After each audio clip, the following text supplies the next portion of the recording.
ईद की मुनासबत से इस वक्त खाने की तकरीब जारी है और इस हॉल में हम देख रहे हैं कि बड़ी तादाद में जो है वो जवान भी मौजूद हैं, अफसरान भी मौजूद हैं।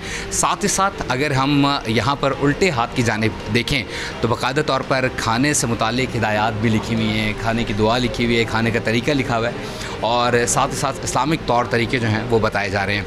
और जबकि दाएँ जानिब अगर हम देखें तो जवान जो हैं वो यहाँ पर मौजूद हैं, खाना भी खा रहे हैं। सो इस वक्त एक जवान हमारे साथ मौजूद हैं यहाँ पर, हम उनसे बात करते हैं और जानते हैं कि वो ईद इस वक्त ड्यूटी पे मना रहे हैं, किस तरीके से वो ईद मना रहे हैं, क्या मैसेज वो देना चाहेंगे। अस्सलाम वालेकुम।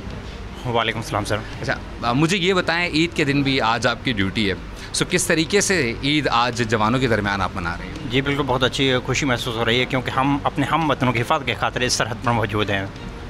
सो लास्ट ईद आपने कब घर पे मनाई। सर इसी तरह ईद उल फितर हमने घर पे मनाई थी और ये ईद हम इस तरह मनाते हैं। 2 ईदें होती हैं, तो एक हमारी रूटीन प्रैक्टिस होती है जिसमें हमारे सीनियर कमांड का ये हुक्म होते हैं कि एक ईद हम घर सेलिब्रेट करते हैं, दूसरी हम इस घर में सेलिब्रेट करते हैं। सर सो कभी फ़र्क महसूस हुआ है कि आप ड्यूटी पे हैं और ईद है, घर वालों को मिस कर रहे हो।